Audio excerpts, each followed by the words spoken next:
Why poor people love real estate and rich people buy assets. Imagine this. You ask 100 ordinary people a simple question. If you suddenly had $100,000 today, what would you do with it? Most people would give almost the same answer. I'd buy a house. Not a business, not income-producing assets, not investments, a house. And that's exactly where today's story begins. Because what if I told you that the biggest difference between wealthy people and everyone else is not how much money they make, it's how they think about assets. For decades, society has repeated the same message. Work hard, save money, buy a house, and you'll become wealthy. Sounds reasonable, sounds safe, sounds smart. But here's the uncomfortable question. If buying a house automatically made people wealthy, then why are millions of homeowners still struggling financially? Why do so many people spend 30 years paying off a mortgage only to retire with very little cash flow? Why do some people own expensive homes yet still live paycheck to paycheck? The answer is psychological, and that's where most financial advice completely fails. You see, humans are not rational investors. We're emotional creatures. We buy things because they make us feel safe. We buy things because they make us feel successful. We buy things because everyone around us is doing the same thing. And few purchases trigger those emotions more powerfully than real estate. Think about it. A house is visible. You can touch it. You can walk inside it. You can show it to your friends. You can tell people, that's mine. That feeling creates something psychologists call certainty bias. The human brain naturally prefers things it can see and touch, even when those things aren't necessarily the best financial decision. That's why many people feel more comfortable buying a property than buying shares in great companies, even if the numbers tell a different story. The property feels real, the stock feels abstract, and the brain loves certainty. But certainty can be dangerous, because sometimes what feels safe is actually slowing you down. Now, don't misunderstand me. This video is not about attacking real estate. Real estate has created enormous wealth for millions of people. Some of the wealthiest investors in history built fortunes through property. The problem isn't real estate itself. The problem is how most people think about it. Most people don't buy real estate as investors. They buy it emotionally. And emotional investing is almost always expensive. Imagine two people. Person A buys a large home because it looks impressive. Person B buys assets that generate income every month. 10 years later, both people may have spent similar amounts of money, but their financial lives could look different. One owns something that costs money every month, the other owns things that produce money every month. That difference sounds small, but over decades, it becomes life-changing. And here's where things get even more interesting. Because wealthy people often ask not what can I buy, they ask what will pay me after I buy it. That single question changes everything. It changes how you look at houses, cars, businesses, stocks, even luxury purchases. The wealthy don't just see objects, they see cash flow. And cash flow is the language of wealth. In the next part, we're going to uncover the hidden psychological reasons why real estate feels so attractive to the human brain, and why that attraction sometimes causes people to make financial decisions they'll regret years later. The psychology behind real estate obsession. Now, let's go deeper, because if you really want to understand wealth, you need to understand human psychology first. Most people think they buy houses because they're making a smart financial decision, but that's rarely the whole story. In reality, people often buy homes because they're purchasing something much more powerful than real estate. They're purchasing status. They're buying identity, they're buying social approval, and most importantly, they're buying a feeling. Think about the moment someone buys their first house. Friends congratulate them, family members celebrate, photos get posted online. People say things like, "Congratulations, you made it, I'm proud of you." Notice something interesting. Nobody congratulates you for buying shares in a great business.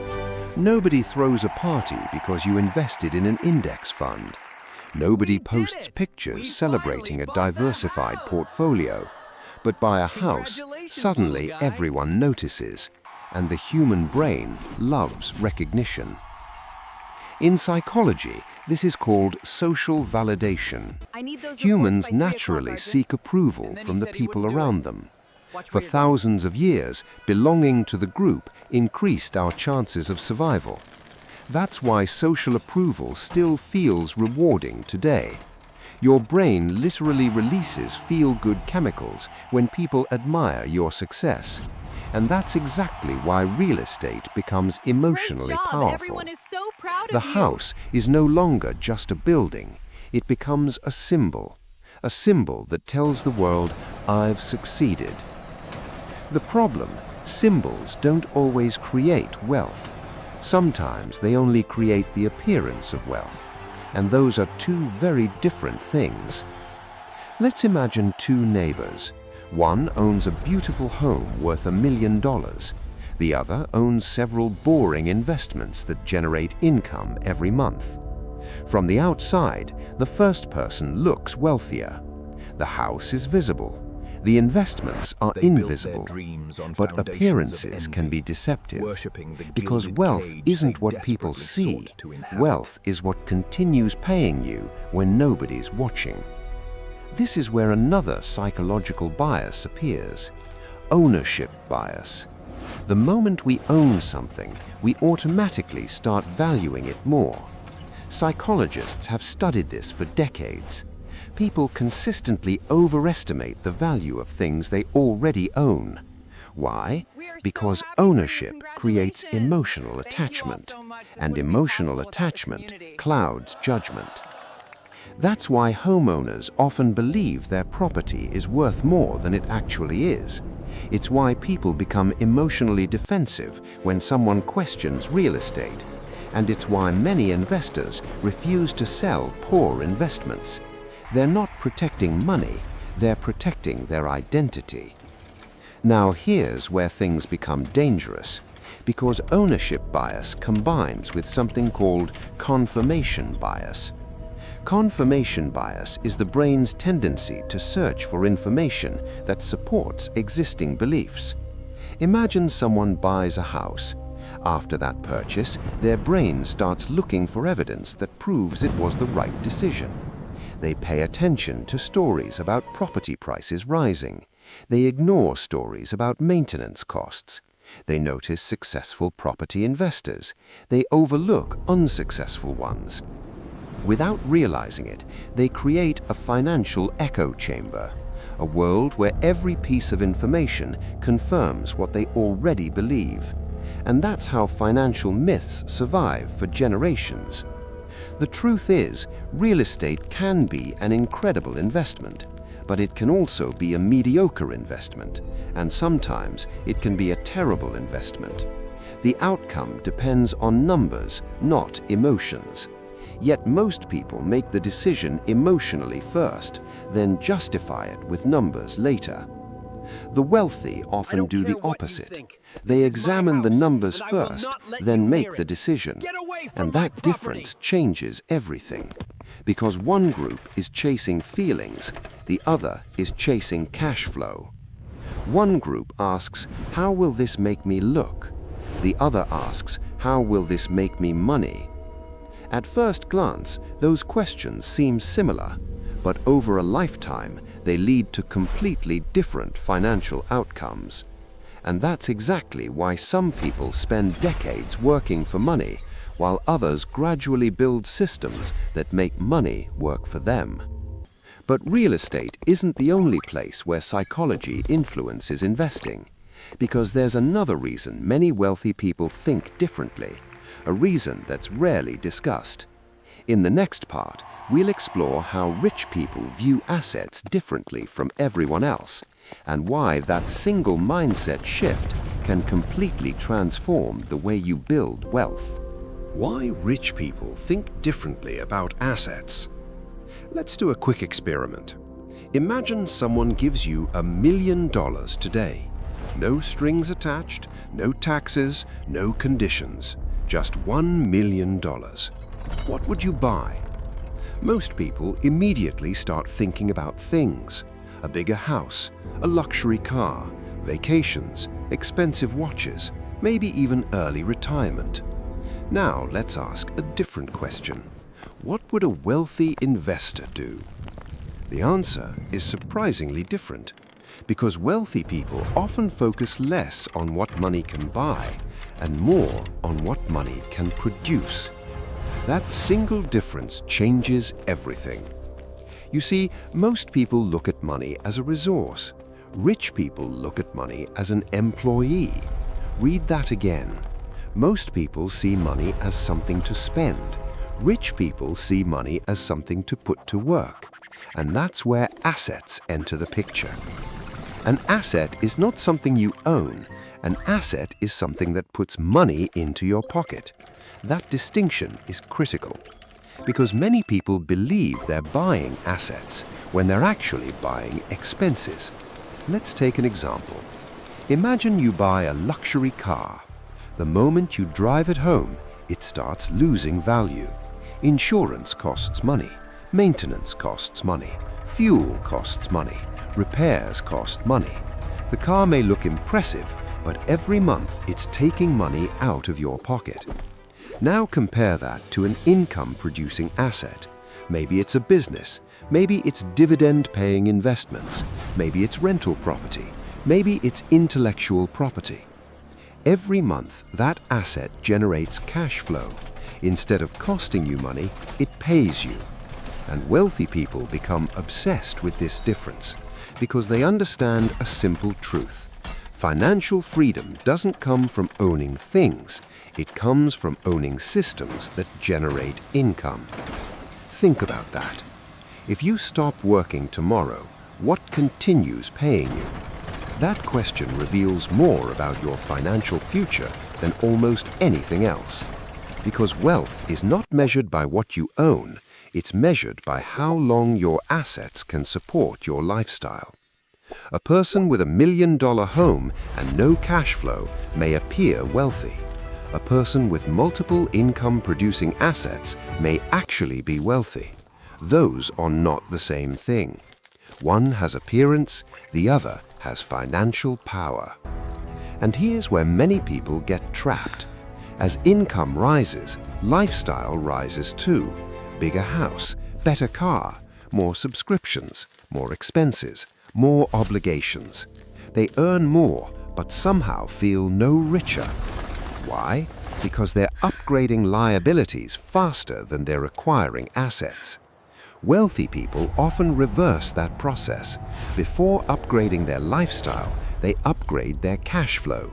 Before buying luxuries, they build assets. Before increasing expenses, they increase income streams. That discipline may not look exciting, but over time it creates enormous financial leverage. And leverage is one of the most misunderstood concepts in wealth building. Most people think leverage means borrowing money.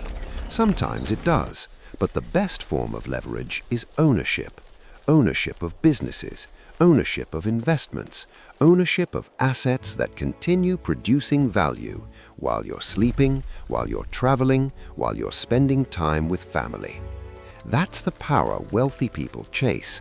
Not necessarily more money, more productive assets.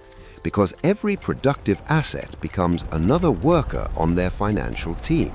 And eventually, those workers start generating more income than the owner. That's when wealth begins to compound. That's when money starts making money. And that's when financial life becomes dramatically different. Now here's the question most people never ask. If assets are so powerful, then why do so many wealthy people still invest in real estate? Why not put everything into stocks? Why not avoid property completely? The answer is more nuanced than most people realize, because the real debate isn't real estate versus stocks. The real debate is understanding when each one becomes the smarter choice. And that's exactly what we're going to uncover next, because the truth may completely change how you think about investing forever. Real estate versus stocks, the reality most people never hear. Now we arrive at the question that starts endless debates. Real estate or stocks? Ask 10 people. You'll probably get 10 different answers. Some people swear by property. Others believe stocks are superior. And both sides usually think they're right. But here's the problem. Most people compare these investments emotionally, not logically. They compare stories, not numbers. And that's exactly why so many investors get confused. So let's remove the emotions for a moment and look at reality. Imagine two investors. Both start with the same amount of money. Both invest consistently. Both stay invested for decades. One focuses primarily on real estate. The other focuses primarily on stocks. Who wins? The honest answer is, it depends. And that's the answer most financial influencers don't want to give. Because simple answers get clicks. Nuanced answers build wealth. Let's start with stocks. One of the biggest advantages of stocks is simplicity. You can buy them in minutes. You can diversify easily. You can start with small amounts. And historically, broad stock market indexes have produced impressive long-term returns, without tenants, without repairs, without property taxes, without maintenance headaches. That's a powerful advantage, because every investment has costs. Some costs are visible, others are hidden. Stock investors usually see fewer visible costs. Property investors often face both visible and hidden costs. A roof needs replacing, a tenant stops paying, a plumbing issue appears, unexpected expenses arrive, and suddenly the numbers change. But real estate has advantages too, advantages that many stock investors underestimate. For example, leverage. A person may buy a property worth hundreds of thousands of dollars using only a fraction of that amount up front. That's something stock investors rarely experience at the same scale. And when property values rise, leverage can amplify gains. Of course, it can also amplify losses. That's the part people conveniently forget. Leverage is like fire. Used carefully, it can be incredibly useful. Used recklessly, it can become dangerous. Another advantage of real estate is psychological, and this is surprisingly important. Many people panic during stock market declines. They see red numbers, fear takes over, and they sell. Real estate behaves differently. Property values don't flash on your screen every second. You don't receive hourly updates. You don't constantly watch the market move. As a result, people often remain calmer, and calm investors usually make better decisions. That's one reason some investors succeed more with real estate, not because the investment is automatically better, but because the investor behaves better. And behavior matters more than most people realize. In fact, investment success is often less about choosing the perfect asset and more about avoiding destructive decisions. Now let's talk about liquidity. This is where stocks have a major advantage. If you own stocks, you can usually sell them quickly, sometimes within seconds. If you own property, selling can take weeks, months, sometimes longer. That flexibility matters, especially during unexpected situations. But liquidity comes with a hidden downside, because easy selling also makes emotional selling easier. When fear strikes, stock investors can panic instantly. Property investors cannot. Sometimes that inconvenience becomes a hidden advantage. Now here's where things get interesting. The wealthiest investors often stop asking which asset is better. Instead, they ask, what is this asset designed to do? Because different assets solve different problems. Some assets maximize growth. Some maximize cash flow. Some reduce risk. Some preserve wealth. And mature investors understand this distinction. They stop looking for one perfect investment. They start building complete financial ecosystems, a system where different assets work together. Just like a championship sports team, every player has a role. No single player does everything. And the same is true in investing. The real goal isn't choosing a winner. The real goal is building a machine that generates wealth, year after year, decade after decade. But if that's true, why do so many people still end up financially stuck? Why do some investors spend decades investing, yet never achieve true financial freedom? The answer has nothing to do with real estate and nothing to do with stocks. It has everything to do with a psychological trap almost everyone falls into, and that trap may be costing people more money than any bad investment ever could. The wealth-building trap that keeps most people stuck. Let's imagine two people. Both earn the same income. Both are intelligent. Both work hard. Both want financial freedom. But 20 years later, one is financially independent. The other is still worried about money. What happened? Most people assume the difference was income. But income is often not the deciding factor. The real difference is usually behavior. Because wealth is rarely destroyed by one big mistake. It's destroyed by thousands of small decisions. Decisions that feel harmless in the moment, but become expensive over time. And one of the most dangerous financial traps is something called lifestyle inflation. You've probably seen it before. Maybe you've experienced it yourself. A person gets a raise, then upgrades their lifestyle. Bigger house, better car, more subscriptions, more vacations, more expenses, more financial pressure. And somehow, despite earning more money than ever before, they still don't feel financially free. Why? Because every increase in income was matched by an increase in spending. The finish line keeps moving, and that's the trap. Most people believe wealth comes from earning more. Wealthy people understand that wealth comes from owning more. There's a massive difference. One focuses on income, the other focuses on assets. Think about it. If your salary doubles, your income doubles. But if your assets double, your future income potential can multiply for decades. That's why wealthy people often live below what they can afford. Not because they're cheap, because they're strategic. Every dollar spent today has an opportunity cost. Every dollar invested today has a future. And wealthy people think constantly about the future version of money. They don't just see $100, they see what that $100 could become 5 years from now, 10 years from now, 20 years from now. That mindset creates patience, and patience creates compounding. Now let's talk about something almost nobody discusses, the difference between looking rich and being rich. These are not the same. A person driving a luxury car may look wealthy. A person living in a large house may look wealthy.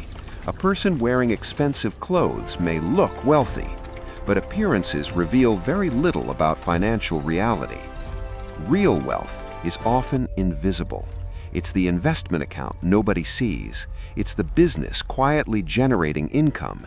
It's the portfolio producing cash flow every month. It's the assets working behind the scenes. The irony is fascinating.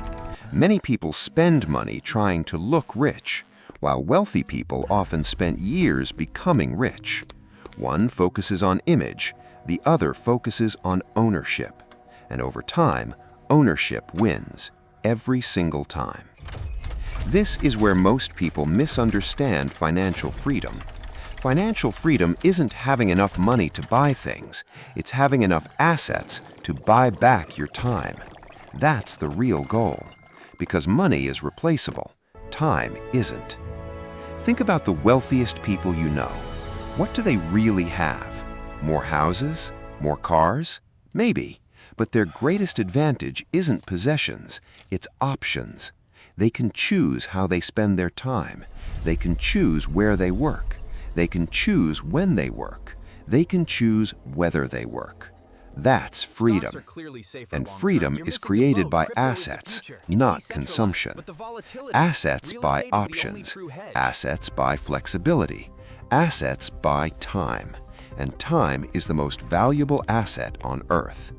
Now here's the question that changes everything. If financial freedom comes from assets, then what kind of assets should you actually buy? Should you focus on real estate, stocks, businesses, something else entirely? Because despite everything we've discussed, there still isn't one perfect answer. But there is a framework that wealthy people use to make smarter investment decisions. And once you understand it, you'll never look at money the same way again. The framework wealthy people actually use. So, after everything we've discussed, real estate, stocks, psychology, cash flow, assets, lifestyle inflation, we're left with one final question. What do wealthy people actually buy? The answer might surprise you, because wealthy people don't start with the asset, they start with the outcome. Most people ask, should I buy real estate? Should I buy stocks? Should I start a business? But wealthy people often ask a completely different question. What job do I need this money to do? That single question changes everything, because every investment has a purpose. Some investments are designed to grow wealth. Some are designed to produce income. Some are designed to protect wealth. Some are designed to create leverage. And the smartest investors understand the difference. Let's imagine 3 people. The first person wants maximum growth. The second wants reliable monthly income. The third wants financial security. Should all 3 people buy the same asset? Of course not, because they have different goals. And that's where average investors get confused. They're searching for the best investment. But there is no best investment. There is only the best investment for a specific goal. That's the framework. Not what should I buy, but what am I trying to achieve? Now let's return to our original question. Why do poor people love real estate? And why do rich people buy assets? The truth is, rich people love real estate too. Many wealthy investors own property. Some own a lot of property. But they don't buy it simply because it's real estate. They buy it because it serves a purpose. Maybe it produces cash flow. Maybe it provides leverage. Maybe it preserves wealth. Maybe it offers tax advantages. The asset itself isn't the reason. The outcome is. That's the difference. Poor and middle-class investors often fall in love with the asset. Wealthy investors fall in love with the results. One group says, I want a house. The other says, I want financial freedom. One focuses on the vehicle, the other focuses on the destination. And that mindset changes everything. Because once you start thinking like that, you stop asking emotional questions. You start asking strategic questions. Will this asset put money into my pocket? Will this asset increase my freedom? Will this asset improve my future? Will this asset create options for me? Those questions are powerful because they force you to think like an owner, not a consumer. And ownership is where wealth begins. Now here's the most important lesson from this entire video. The wealthiest people in the world don't become wealthy because they choose perfect investments. They become wealthy because they consistently acquire productive assets, year after year, decade after decade. While everyone else is chasing appearances, they're quietly building ownership. While everyone else is upgrading lifestyles, they're upgrading cash flow. While everyone else is trying to look rich, they're becoming rich. That's why true wealth often looks boring in the beginning. It doesn't always look impressive. It doesn't always attract attention. It doesn't always get likes on social media. But over time, it creates something far more valuable. Freedom. The freedom to choose. The freedom to spend time with the people you love. The freedom to work because you want to, not because you have to. And in the end, that's what wealth was always supposed to buy. Not houses, not cars, not status, freedom. So the next time you're about to make an investment, don't ask, is this real estate? Don't ask, is this a stock? Ask yourself one simple question. Will this asset make my future stronger than my present? Because that question has created more wealth than almost any investment strategy ever invented. And if you can master that mindset, you'll already be thinking differently than most people. And that's exactly where wealth begins.